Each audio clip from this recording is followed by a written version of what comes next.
你是说他脾气火爆吗？对，看着不像啊。那表面去哪能看出来啊？我第一次认识他的时候，我在 KTV 上班嘛，啊，然后他也带着朋友经常唱歌，在楼上就发生冲突。当时正好是我值台过去之后给他解的围，我要不过去，撸袖子都要打起来了。3个男孩他都敢出手，那怨我吗？我领我朋友搁包厢搁那唱歌，他趴门口那玻璃开始瞅，看什么呢？那人家找朋友不看怎么能找到朋友呢？他找朋友找20分钟，趴门口看20分钟，那是找朋友吗？你也不能去骂他呀，更不能去出手打他。你是个女孩，对不对？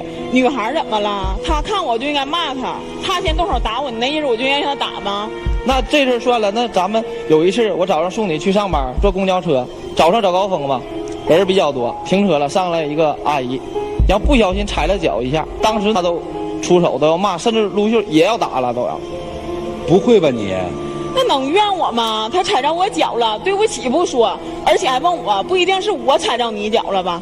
他那意思我还耽误他脚落地了，是吗？那早高峰人那么多，谁能注意？再说了，你怎么骂人家？怎么说的人家？我说的没有错。说人家鼻子上面划俩口，塞2个绿豆，是不是眼睛？什么话呀？他不瞎就看着我脚了，分明就是瞎。当时我要不过去劝，大伙儿要是不去阻拦，那肯定不可开交，肯定得打起来。他这个是经常这样吗？还是偶尔为之？经常一天不干仗，晚上睡不着觉。和人急眼也就算了啊，说句难听的，和狗都能干起来。当时我们一起逛街，晚上4、5点钟回家了，走到小区门口，看见个狗，这狗过来就冲他叫了2声。他怎么说？直接骂狗滚滚滚，靠一边去！你说你狗根本就听不懂你人话，上来就扑他了，他还踹了狗一脚。这是事实吗？你扭曲事实，你知道吗？怎么扭曲事实？你说一个事实是怎么样的？那狗过来直扑我过来了，裤子鞋都给我整埋汰了。裤子鞋脏了那就洗呗，家有洗衣机留着干什么？那就回来洗呗。我跟你讲，这就是主人没教育好，你知道不？我骂狗就等于骂它主人一样一样的，明白不？那是我们上大连旅游，后天晚上我朋友送咱们就在 KTV 喝酒，就是玩到了通宵，早上6点。我说你别喝了，生气了，直接就跑到大街上了。我去追他，喊他回来，他就骂我之后，正好有个大爷挺好，一个老头早上遛弯，正好过来就有意去劝。当时把人老头也骂走了。不是，咱先把喝酒这事儿说明白。我自己多少量我自己知道，你为什么不让我喝呀？我喝酒伤身，我不是关心你吗？我怎么没告诉别人？行，你关心我，出门口咱俩吵起来了吧？那大爷我都告诉大爷，你别搁这吵，你赶紧走行不行？那大爷还搁那瞪大眼珠搁那吵，那人家好心过去劝不行吗？什么叫好心过去劝？就这么不讲理，说话不经过脑子，不经过心理考虑，就嘴上一点把门都没有，唰就说出来，老觉得自己有理由。对，我没错，我说话就是真实，比较诚实那么一个人。不，别老跟人冲突啊！我没有跟人冲突，是他先犯我，我才犯他的。人不犯我，我肯定不能犯人家，对不对？那一会儿他们给你出主意的时候，难免指出你的错误，你不会也骂他们吧？不能，我比较有素质的一个人啊。好，这是对外人这样，那他对家里人好吗？家里人啊，就是过年上咱们家吧啊，一开门，我妈我爸接他，我姐和我姐夫都回来了。我妈就说：“哎呀，这姑娘长得挺漂亮，个这么高，挺精神。”人家怎么说的？没有你家小云长得漂亮，你家小云才精神呢。我说的对不对？是夸她的吧？接下来又说：“你和你爸妈长得不像，你是不是从野地捡来的？”不是，你属实跟你爸跟你妈长得不像，你妈1.6米，你爸1.7米，你1.81米，能是一个妈一个爸生的吗？都不像，都是捡来的。不，我就那么一个说法。你母亲什么反应啊？我母亲当时能说啥？一个小孩那么大人了，对不？肯定有倾向性啊。说往屋里进吧，这都开玩笑了。接下来进房间了，我姐在做面膜。那些天也挺干的，过年是吧？东北冷，然后怎么说的？说呀，你也跟我学做了面膜，脸那么干。他当时急眼了，把我姐给冲了。你姐是这么说的吗？进屋刚坐那床上说：“哎妈呀，弟妹啊，你那脸干的像后腰根似的，赶紧贴面膜吧。”话能这么说吗？我脸干，你脸不干，整个黄白疹似的。那眼袋都快耷拉下巴壳子上了，不用眼圈吗？你听，说我姐眼皮子耷到下巴上了。当时就这么说是吗？就当时就这么说的吗？是你姐先拿话冲我的，我才拿话冲我姐是关心你，看着天挺干的，一是有面膜让你用一下。你姐那是关心我吗？你姐那是看不起我。我这看着这么尴尬，我领他上厨房帮忙做菜吧。正好一到厨房，我爸养一个小鱼儿，正好他看见了，他问我这鱼谁养的？这怎么鱼这么不精神，水都没换？我是我爸养的。然后这个过年啊，这工作特别忙，然后没有时间去照看那鱼。他直接就喊我爸了，怎么喊的？难听死了，叔叔没气儿了。不是你爸那么大岁数，能听明白我说的这是什么话吗？我不就差一个字吗？你们俩谈恋爱多久了？3年多了。你是不是其实也挺享受这个过程的？是特别享受的。这3年我都不知道怎么过来的。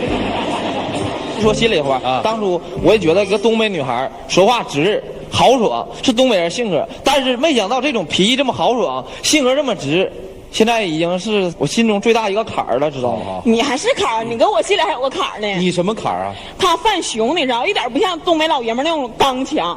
他还娘呢？你认为他不娘吗？我觉得还好啊。我给你讲个事儿啊，搁火车上咱俩去玩儿，你可别提这事儿了。那你说，我说你拿着票先上去找座位吧，我拎着衣服拎着行李箱，一进车间我就看着在那位置，和人已经干上了。能怎么回事啊？吗？我这边拎个 Hello Kitty， 那边拿票找座。我刚坐上，就看个大哥搁这搁那睡觉呢。我说大哥，我得把你的手收一收行不行？那哥像聋似的，啥也没听着。我就把 Hello Kitty 放哪儿呢？人家已经睡着了吧？什么睡着？睡着睁眼睛睡呀！我把那个 Kitty 猫给我扔地下了，我蹭一下我就捡起来不就完了吗？干我捡呢？为什么我捡呢？他把我 Kitty 猫都扔地下，为什么我捡呢？我就得骂他，让他长记性。看着了吧？怎么骂的人我都不想说，就别小了吧。你说吧，估计头发中间比较少，圈圈是头发。所以啊，他那个样长得啊，长像个沙僧似的，骑个猪领个猴都能取经了。我就这么一个比方嘛，他先骂的我的，而且他要打我。你看，像正常，假如说你媳妇儿经过这么一个事儿，你是不是也上录个网秀跟那男的干？他像咱俩不是一家的似的。不是为什么干呀？你有其他的解决方式？对呀，我就用我圆滑的方法。别吱吱。起码他也说大哥，那个这是我对象，你别跟他一样。不，人家像咱俩不是一家的。姑娘，你是每天都会跟人有这样的冲突吗？我认为那不是冲突啊。就是你会每天都这样跟人交流吗？大约可能是。那你在单位里面，我看您这是药店收银员是吧？是的，原先不是收银员，原先是。他敢去的在药店上班。我说话你就别说话。原先是售货员，就卖药的啊。因为我辞职了，才去别的药店。是辞职了吗？劝退几回了？谁是劝退的？我是主动辞职的。在药店和客人一个姐，30多岁来买东西，怎么人家说我家小狗病了，你给我拿点药？你看他怎么说的？你采访他，听他怎么说。不是，他跟我说他家狗有病了，他说他想用青霉素的针剂。我说姐，咱家没有青霉素的针剂，只有药片。他说狗用药片能有副作用吗？什么拉肚子啊、头昏呐？我说这么的姐，你既然跟你家狗这么好是吧？我说你把这药买回家，你先吃，你要吃完没有事儿，你再给狗吃。你看听他的教化吗？拿顾客和狗比，那现在这个收银就没事儿了哈。啊，就是现在我不跟那家店干了，找错多少次钱，喝也没少干，这些事我就不说了。如果他脾气不这么暴的话，是不是你们俩现在生活的还挺好？是啊，我在 KTV 上班，是不是？有一次感冒了，他大半夜打车给我送药，他在药房嘛，给我送的药。然后当时也挺冷，穿的挺少，我当时也挺感动，属实互相有那个关系。然后他中午上班的时候，然后我过去给他送饭，人家都挺羡慕咱们的。我就感觉当时的好，现在尤其这个脾气，我根本都不是互补的。你当初都能忍受我，你现在忍受不了了。我的朋友都能忍受我，你作为我的男朋友，你忍受不了我，你感觉你挺自豪是不是？上次我朋友也是聚会啊，我就叫着他一起去了。然后我朋友也是带着女朋友去，然后带着女朋友去，女朋友应该是比较时尚一些，妈，你还说的时尚，穿着裙子那样长的，然后头发焗了那种30种颜色吧。他看见人来了，直接就说：“你看看。”这妆化的不是你刚才说他时尚，化个大烟熏妆，他搁那装功夫熊猫呢。那你说我们朋友刚见面，你怎么能说出这样的话呢？你们俩别吵了，也别吵了。我问问你啊，姑娘，就是你没觉得你这么说话，其实给你生活带来很多的不方便吗？你天天都跟人干仗，多累的慌。我没感觉累，我感觉我就是个战神。为什么要做一战士呢？现在不是和平年代吗？做战士干嘛？因为他们先欺负我，我才回报人家。谁欺负你了？天天都有人欺负我。今儿有人欺负你吗？有啊。谁欺负你？你呀。我怎么欺负你了？你向着他说话呢吗？我没向着他说话呀。你现在已经心里向着他说话了，我能感觉着。听见了吧？那我还是别说话了吧。你们说吧，来，一起进入丘比特问卷。姑娘，你是不是那野蛮女友那电影你看多了吧？我不会打他，不是你，我会打别人。你出来的时候啊，很曼妙，你知道吗？谢谢。但是你的行为，你说的是实话吗？我跟你讲，我说的是实话，就是你刚出来的时候很曼妙的样子，后来看多吧，我觉得你是一个泼妇，真的妹妹，你这样的你的美的一面全没了，你跟任何一个人打架，跟狗都能打起来，每个人都会有个发脾气的时候，但不能像你这种随时随地要发脾气。我控制不住啊。送你一绰号呗。什么呀？毒蛇。多少毒啊？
非常的敏感，非常的脆弱，一点点的伤害，可能是大家都不觉得的伤害，它都会很痛，痛到必须要还击。就我们活在这个世界上，每个人其实每天都在遭受一些别人的看你啊，别人瞪你啊，别人会对你说一些什么话啊，可能我们就过了，就忍了，他就忍不了，因为敏感嘛，脆弱嘛。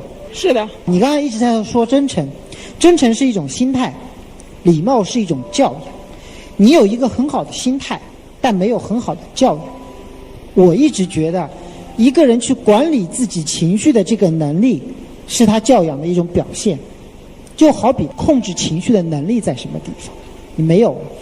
你包括到人家男方家里面，其实我们每一个人都会遇到这样的情况，有时候就上门啊，有时候就可能就是自己可能看不顺眼的人，但是我们会忍啊。为什么要忍？一种就是我没有礼貌，人家年纪比我们大，我们这个教养让我们忍。还有一种是什么？因为我爱这个男人，所以我对他们的家人要有一定的包容跟宽容。何况他们家人还没有伤害到你。还有第三个是什么？第三个要懂得感恩，人家非常热情的招待了你。你突然之间说出一些话会伤害到别人，可能你当时没有意识到伤害到别人，但真的会伤害到你。事后有愧疚吗？你真心的告诉我，你会有愧疚吗？有吧。你愿意道歉吗？愿意。那我最后再跟你说一段话，语言是一种武器，你这个武器你耍得很好，你可以把人伤得遍体鳞伤，然后你就哈哈大笑，你觉得啊，我是掌握力量的人，我是掌握武器的人，但你却没有想到，任何一种武器最后都会回馈到自身。他现在没有回馈到你身上，为什么？因为你觉得自己很坚强，你把它弹开了，结果弹到谁身上？那爱你的人身上。所有爱你的人，包括你这个男朋友，包括你的朋友，他们都在受伤。因为爱你，所以他们承受了这样的伤害，而你爱他们，却没有去替他们想过他们在受什么样的伤。一个人最强的是什么？是自己的内心。所以你现在要做的是什么？把嘴闭牢，把心练强，对老人要尊重，对男人要爱护。说完了。我是痛恨虚伪的人，极其的痛恨。我力求自己做一个真正纯粹和真实的人，但是我对真实的理解的意义逐渐在变化。很多爱情保卫战的观众们都说，啊，涂老师没有原来那么犀利了，说话没那原来那么爽，这就是我对于真实的理解的意义的变化。你刚才说你在说别人的时候有快感，对吧？对，我也有。我在爱情保卫战最开始的1-2年，我比他很多了。但后来我发现，我那几刀是割在了他的肉上，还是割在了他的心上？我发现，在我说完了话之后，所有的观众给了掌声之后，当事人并没有听进去，只割在了他的肉上。所以我现在基本上不太怎么去攻击别人。但是有一点，我觉得是应该坚持的：真实是一种品德。但真实并不代表不要礼貌，人要心口如一，但前提条件是有一颗包容的心。你懂我的意思吗？懂了。所以说以后如果憋不住的时候啊，就吃块口香糖。我现在就是这样的，我找了一助理，我特意找了一个脾气特别好的助理。一旦我要是认为某件事不合我的意的话，我肯定就会摆臭脸。我知道这是我的弱点，所以我需要找一个亲和力很好的助理来软化我这种形象。你既然知道自己不好，就一定要想方设法避免这种不好。但是真实的品德一定要坚持。我不希望等到哪一天你也变得心口不一了啊！明明心里想的是这样，嘴巴上偏偏要说成那样，还虚情假意的说这是礼貌，恶心。真实的品德一定要遵守，但是前提是以尊重人为基础，好吗？好的。我听下来，我说一个我挺深刻的一个感受哈，你没有学会怎么跟人去交流和表达内心最真实的想法。你比如说这个同样一段话，我说肯定比你说的委婉一些，你要表达的并不是他真的不是他父母生的吧？我就只是说他们不像而已。对呀，那这个话一定是这么说。哎呦，姐姐长得这么好看，怎么她长得这样啊？你调侃她就可以了。我们有很多方式处理问题，不是简单的一种方式。比如接下来陆琪老师提那个要求，我觉得你可以试一试。有几个你需要道歉的，曾经被你骂过的那个大妈，曾经被你追赶过的那个大爷，你去的这个男朋友家里面，你伤害的他的父母。我觉得你就在这儿给他们做一个公开的道歉，其实挺好的，因为你们俩的事儿不就这个事儿吗？他就希望你能够变得更曼妙，而不是谩骂，是吧？是。好，接下来时间就留给你们自己哈，来一起进入黄金60秒。我知道我们这3年多也非常不容易，这3年多我也一直在包容你，你也是不断的给我找麻烦，我也是不断的帮助你，帮你打圆场，帮你解围。我是爱你我才这样做，我不要求今天走出这个门你马上就改，但是我希望你慢慢的改，我也给你机会，我也会多多的包容你，但是我也不需要像刚才几位老师咱们主持人说的那样，你当着这里给我的家人道歉，我还是一味的容忍你。是我说话像你说的不经过大脑，嘴上没有把门的，但我感觉我挺真诚。我感觉东北丫头就是有什么说什么，有一说一，有二说二，这才是东北女孩的特征，也是我的特征。我不希望说你放弃我们之间的感情，因为你来之前已经特别决绝了，你感觉出来了吗？我给你打电话不接，发短信不回，你像人间蒸发了一样。你感觉你这是爱吗？我感觉你这是逃避，人家包容不了我了。哎呀，我有时候真的害怕专家有些话呀，他们真的听不明白，因为你没用心听。什么是真实啊？真实就是表里如一呀。什么是表里如一？你能告诉我吗？就是心里想什么和嘴上说什么要一致。真的吗？我认为我是这样啊。好，你告诉我这个舞台是什么形状？正方形。错，菱形。那你分怎么看呢？这么看就是正方形，这么看就是菱形。那我们俩谁说了谎了？我们俩谁说的不真实？谁也没说谎啊。对呀，因为我们站在了不同的角度，我们角度不一样，所以不代表说我换一个角度去说一件事物，我就是虚伪的。你说你已经包容不了我了，好，你要求一个男人包容你的时候，你为什么不能站在他的角度，踏踏实实的跟他说一句，也许我有不到的地方，我也会改，为什么一定要求他一味的顺从你呢？那我没说我不会改呀。我没听见你说呀。我心里说了。你心里说的谁知道啊？他知道。我不知道。你看着他，你看着他的心，你这句话真实，伤不伤人啊？我会改，请你相信我。相信多少回了？3年多了。我真的会改，非常诚恳的告诉你，我会改。好，来，我们从今天开始做一个不给社会添乱的人，不给自己惹麻烦的人，因为确实这个太添乱。你说你真的动了手了，大妈出了事儿了，家里人找你，是不是给人添乱也给你添乱啊？来，你对着镜头，给那个被你谩骂的大爷大妈道个歉。我对我曾经伤害的某些人对你说一声对不起，是我说话不经过大脑，不经过深思熟虑，所以说话伤害到你们了，对不起。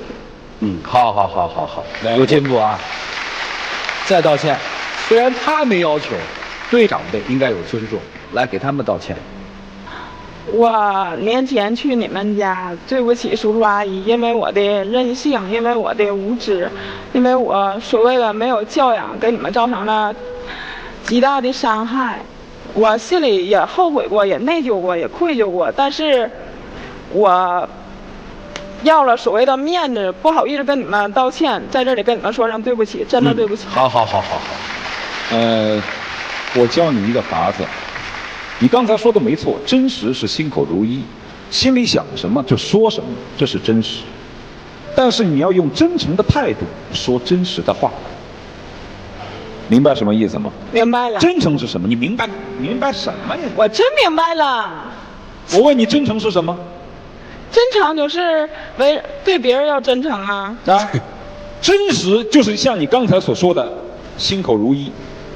真诚，简单的来说，就是要为对方考虑。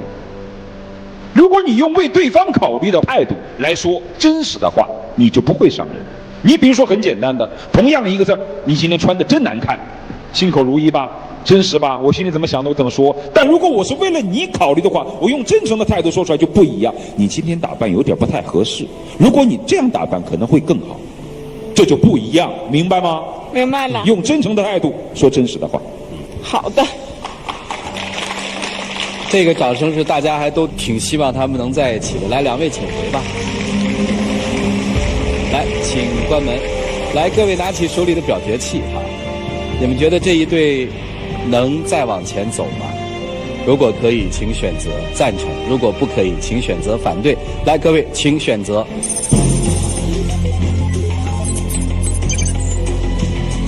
现场有66.67%的观众朋友觉得他们还是能在一起的，稍微有一些感触。千万大家记住一点，不要把恶语相向当成一种真实，当成一种优点，那不是。来吧，接下来我们就看看他们自己的选择吧。我们一起数5个数，来，5、4、3、2、1，请开门。